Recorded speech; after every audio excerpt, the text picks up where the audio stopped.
जैन भाई सभी को, जितने भी बच्चे जो SSGD पेपर क्वालिफाई हो चुके हैं उन सब के लिए विशेष वीडियो है डॉक्यूमेंट्स पे।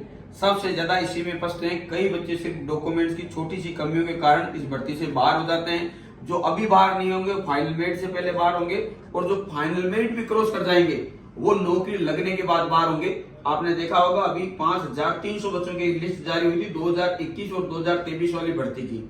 उन सबको फेक डॉक्यूमेंट्स का नोटिस मिला है और सबको एक बार के लिए उनकी जो अभी ड्यूटी कर रहे थे वो सभी रोक कर घर भेज दिया गया है। अब उनकी इंक्वायरी होगी, तो आप इस इंक्वायरी में ना फंसे, इसके लिए सबसे जरूरी है कि कौन कौन से डॉक्यूमेंट्स अब आपको फिजिकल वेरिफिकेशन के समय लेके जाने हैं और वो ओरिजिनल होने चाहिए। और सभी स्टेट का, किसी भी स्टेट के अलग अलग टाइप के डॉक्यूमेंट्स नहीं होते, कुछ डॉक्यूमेंट्स होते हैं जो कॉमन होते हैं और वो डॉक्यूमेंट्स लेके आपको जाने हैं। जैसे कौन सा स्टेट बेटा तेरा? यूपी, राजस्थान, झारखंड, बिहार, उड़ीसा, छत्तीसगढ़। अच्छा, मैं कोई भी अभी इनके सामने जो डॉक्यूमेंट बता रहा हूँ अगर इनके यहाँ से कुछ अलग है उसमें तो ये बता देंगे। सबसे जरूरी जो डॉक्यूमेंट्स है वो है आपकी 10th क्लास की मार्कशीट। ठीक है, तो मार्कशीट सभी की सेम ही रहती है सभी स्टेट में, कोई से भी स्टेट की क्यों ना हो, ये तो सबकी कॉमन होती है।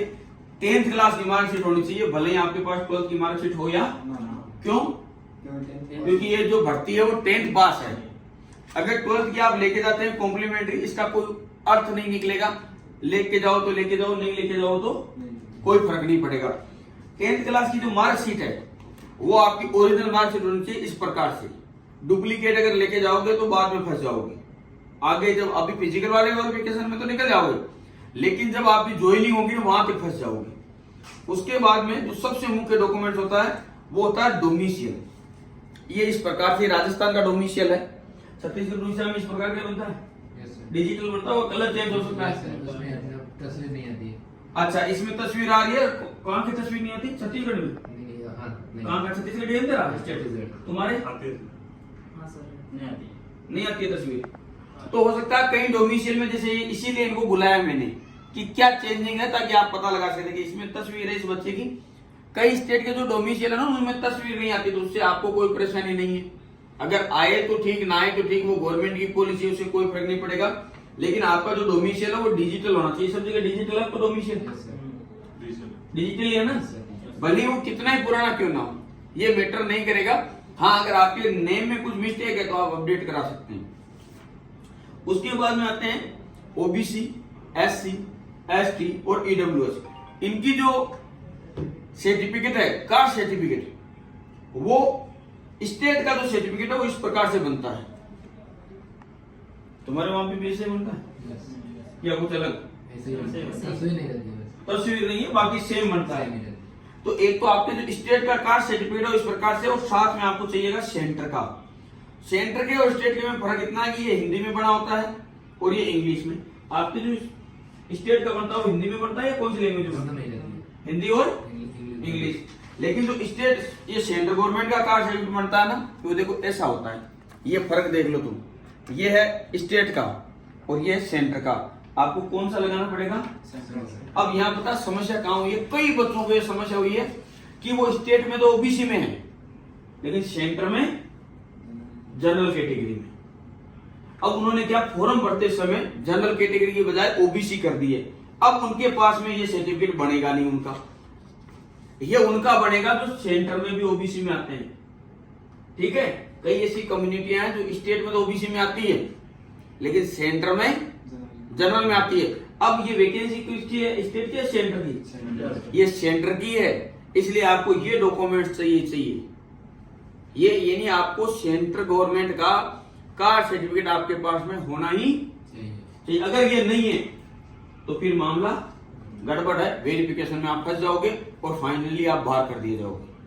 अब जैसे पूछा जाता कि सर अब क्या करें, तो SSGD 2025 वाली की तैयारी कर लो जो 27 अगस्त को आ रहे हैं। इसका कोई समाधान नहीं, क्योंकि फॉर्म भरते समय आपने जो कैटेगरी लगा दी है, अब आपको उस कैटेगरी के अनुसार डॉक्यूमेंट्स जमा कराने पड़ेंगे।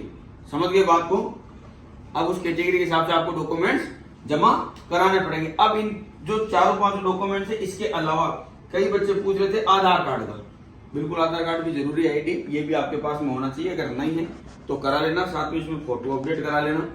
अभी इनमें एक कॉमन चीज भी ध्यान रखना, एक पहचान पत्र, अगर है तो भी ठीक, नहीं है तो भी ठीक। और पैन कार्ड का पूछ रहे थे, पैन कार्ड का कोई काम नहीं होता है, पैन कार्ड लेके जाने की या बनाने की कोई जरूरत नहीं है। अब इन सभी डॉक्यूमेंट्स में एक चीज कॉमन होनी चाहिए, जो 3 चीजें हैं, कौन कौन सी? Date of birth. ये भी देखो, इसमें सभी में एक तो आपका नाम, आपके माता का नाम और आपके पिता का नाम, ये 10th क्लास की जो मार्कशीट है उसमें, और आपका जो डोमिसाइल है उसमें क्या होना चाहिए? सेम होना चाहिए। जो आधार कार्ड है इसमें किसका नाम लगता है? सिर्फ फादर का नाम लगता है, मदर का लगता नहीं, तो उसकी कोई प्रॉब्लम है नहीं। लेकिन आपकी जो डेट ऑफ बर्थ है वो और 10th क्लास की मार्कशीट में ये डेट ऑफ बर्थ सेम होनी चाहिए। अगर इनमें कहीं पे भी कोई भी समस्या हुई तो फिर आपको समस्या हो जाएगी। अपना आधार कार्ड अपडेट करा सकते हो, 10th क्लास की जो मार्कशीट है इसमें डेट ऑफ बर्थ चेंज नहीं होगी, तो क्या चेंज करा सकते हो? आधार कार्ड। तो आधार कार्ड चेंज कर लेना। 2 आईडी आपके पास में सेम होनी चाहिए। और जो आपका ये मूल निवास है, मेरे ख्याल से इसमें आपकी डेट ऑफ बर्थ कहीं फिर होती नहीं है। जो मूल निवास होता है ना, इसमें मेरे ख्याल से डेट ऑफ बर्थ नहीं लगी जाती है। तो इसके हिसाब से आपका नाम, आपके माता पिता का नाम सेम होना चाहिए। कईयों के क्या होता है, जो कास्ट होती है ना वो आगे पीछे हो जाती है, तो वो भी फिर समस्या क्रिएट करती है। यानी आपकी जो 10th क्लास की मार्कशीट है उसके अनुसार सारे के सारे डॉक्यूमेंट्स होने चाहिए। ये मुख्य डॉक्यूमेंट्स है। अब कब के बनाए होने चाहिए, तो कहने का मतलब हर एक स्टेट में अलग अलग नियम है। राजस्थान में हर 6 महीने बाद में कास्ट सर्टिफिकेट बनता है ना, हर 6 महीने बाद में अपडेट कराना पड़ता है। तुम्हारे वहाँ एलटी का परमानेंट बन जाता है एक बार में, 1 साल में एक बार, 6 महीने में, 1 साल में। ये हर एक स्टेट का अलग अलग है, तो वो आपके स्टेट के बारे में आपको ज्यादा जानकारी है। ये आपके वहां पर क्या बोलते हैं, मित्र वाले को, हमारे मित्र वाला बोलता है उसको क्या बोलते हैं तुम्हारे स्टेट में, जो फॉर्म वॉर्म भरता है, ये बनाता डॉक्यूमेंट उसको मित्र। CSC centre. कौन सा सेंटर? CSC centre. CSC centre Aadhaar के अंदर ब्लॉक में जाके होते हैं, ब्लॉक में अपने यहाँ मित्र आधार सेंटर। तो ये देख लेना, वो जो भी तुम्हारा फॉर्म अप्लाई करने वाले जो ये सेंटर है उन पे जाके पता करना कि हमारे यहाँ की आधार कार्ड की, सॉरी इसकी कास्ट सर्टिफिकेट, इसकी वैल्यू कितनी है। यानी 6 महीने तक अपडेट होना चाहिए या 12 महीने में, तो जब भी हो वो अपडेट करा लेना। अभी भी नहीं बनाए तो बना लेना भाई। और कोई अगर आपके संदेह है तो आप जरूर कमेंट बॉक्स में बताना, आपकी मदद जरूर करेंगे। जय हिंद। बाय।